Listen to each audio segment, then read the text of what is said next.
Hey,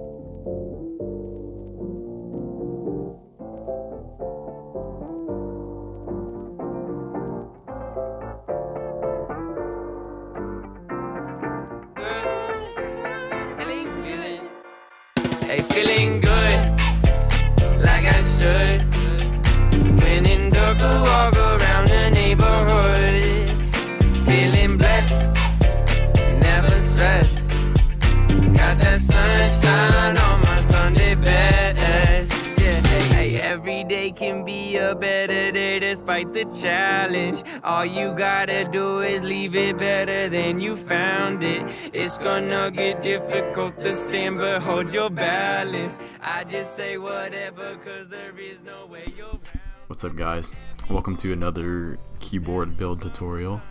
This one is gonna be pretty simple as well, so don't worry, I'll show you guys everything you need to know. Alright, let's get into it. Alright, so before we're gonna get into building it, I'm gonna talk about the switches. So today, I'm gonna be building it with Gateron Ink Reds. So these are like version 3 of Gateron switches.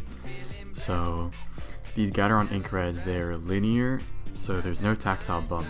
They have the standard travel distance of 4 millimeters, and their bottom out force is about 65 grams, and yeah, there's nothing really special to it. And they are going to be lubed because I cannot stand them unlubed. But first off, I'm gonna give y'all a sound test, just the switches alone versus unlubed and lubed, and you guys can make up your minds on which one's better.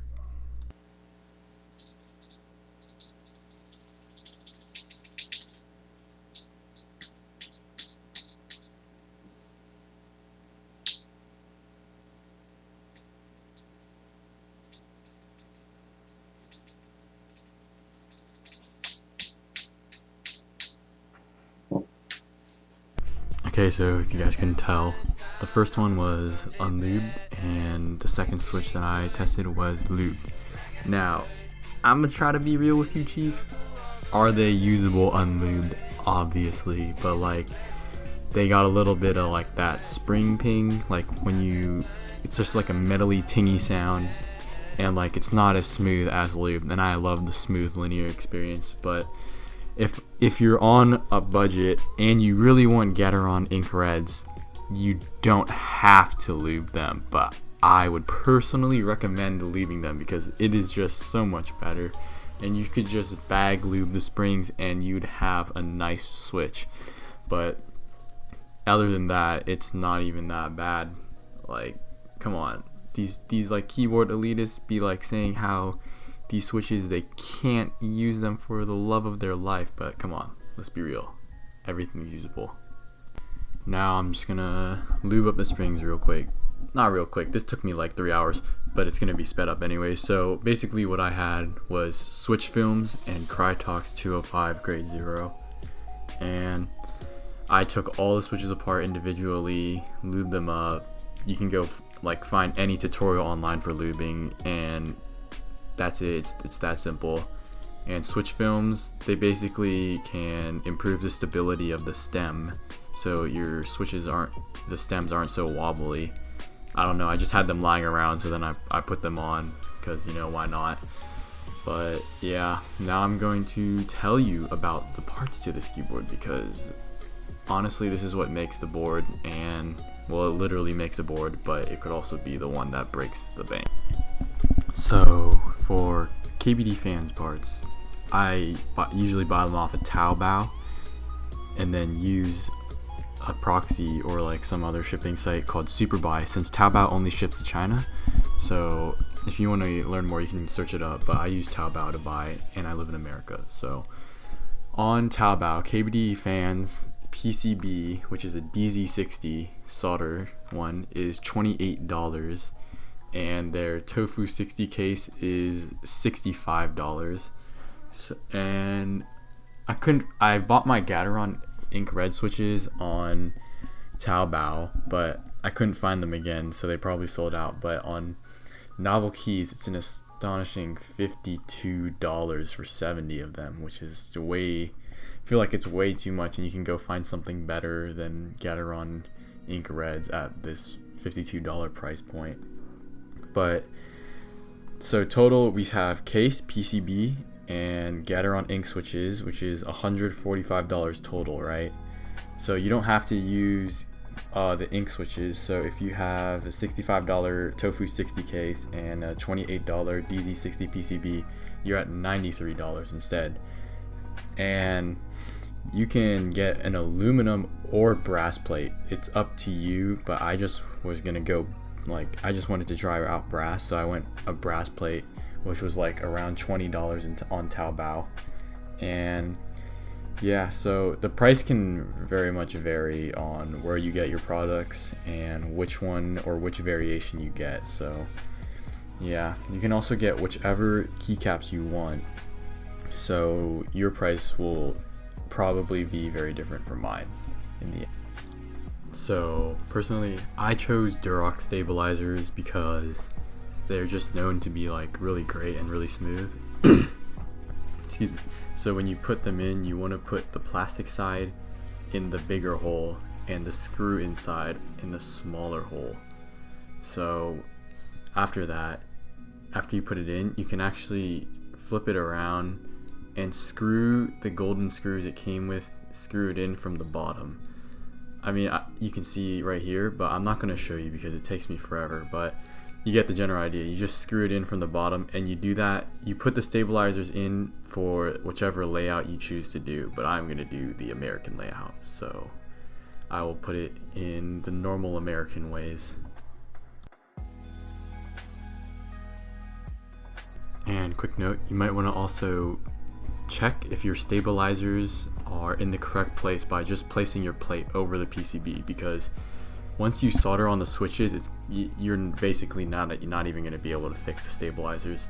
So you just want to put the switches in the spot where you want them to be just to test them out, and put the stabilizers in where they want to be, and just put the plate over it and just see if it's in the right spot, because you do not want to go back and do this again, because I had to, but it wasn't for a stabilizer, thank God, but it's a pain in the ass, so just don't mess this one up.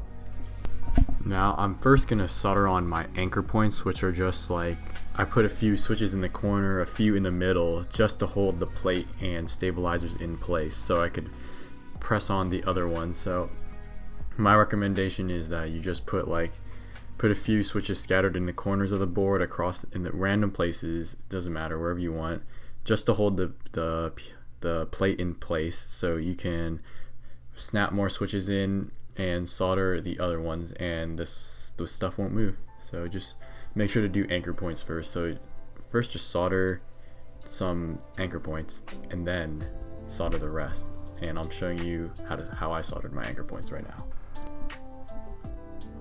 Okay, so I'm by no means a professional in soldering, but I'm going to show you how I do it. And to be clear, my soldering iron is really old and it's way too hot, and that's why you see all the smoke everywhere. If you're going to use like a real soldering iron where you can adjust, you can actually search up a YouTube tutorial that's probably 10 times better than mine. But my greatest tip would be to just move the solder and not the iron. You want to push the solder onto the hot part of the iron. You don't want to move the iron to the solder. So this is how I do it here, as you can see. And you just want to put enough until you form a small bubble over the top of the joint, and you want to do that for every single switch. And you want to make sure to not leave the iron on too long, or else you might damage the PCB.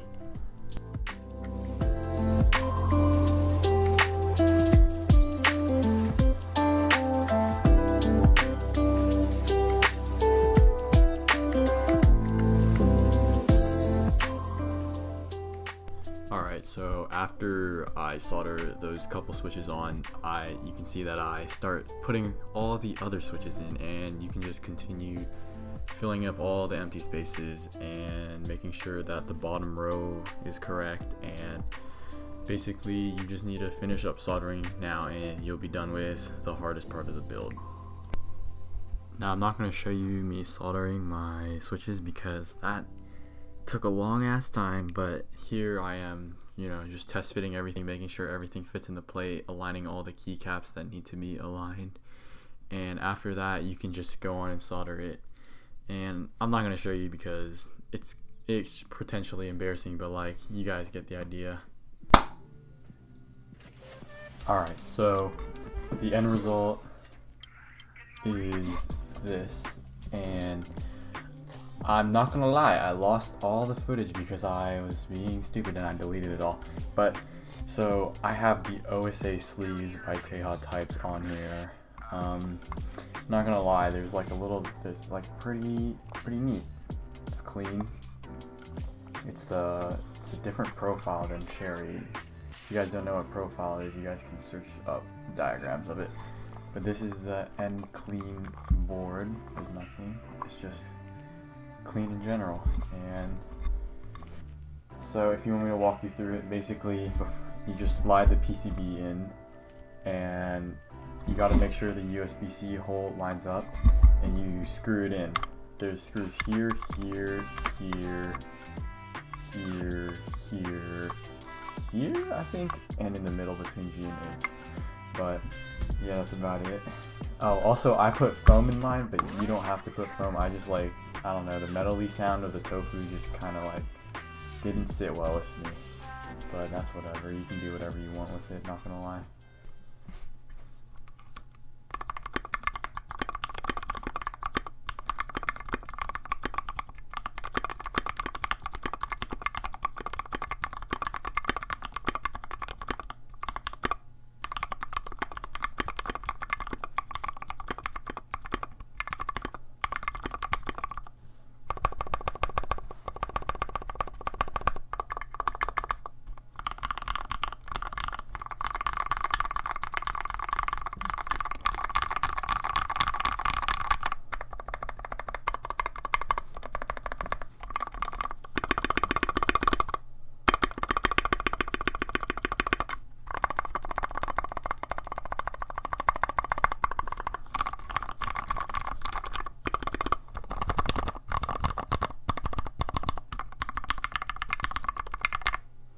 Aw, yeah, this Alright, welcome to the last part of the video, which has nothing really related to keyboard, but I'm just gonna go over the comments from my last video that actually got really popular for some reason. So everybody here telling me to stop being underrated, but I'm saying, I'm telling you that I didn't put much effort, I didn't do much, but apparently people needed that, so thank you for watching. And the next one is B-roll goes hard by Jam Pickles. Okay, that's though, I spent at least 3 hours filming different shots of the Banggood's keyboard, and just to make it look good, and the lo-fi there, dude, it kind of went hard, not gonna lie. And to say that took a short time would be big lie. Okay, last one for this video at least would be from Jayi Ricky Sun. He said, why did you say I wouldn't download the Rib software because it's a Chinese software? That is racist. Fuck you. I had to fire back. I'm saying I'm Chinese too. Come on, man. It's not even a racial issue with the software. It's just that okay, first of all, I don't really trust anything that is looks so shady. If you downloaded the software yourself, it literally looks so virusy, and I don't know, man, it's very shady, and it wasn't meant to be a race issue, but it's just so shady. I wouldn't risk it, but apparently it's racist if I didn't risk it, so whatever. See you guys.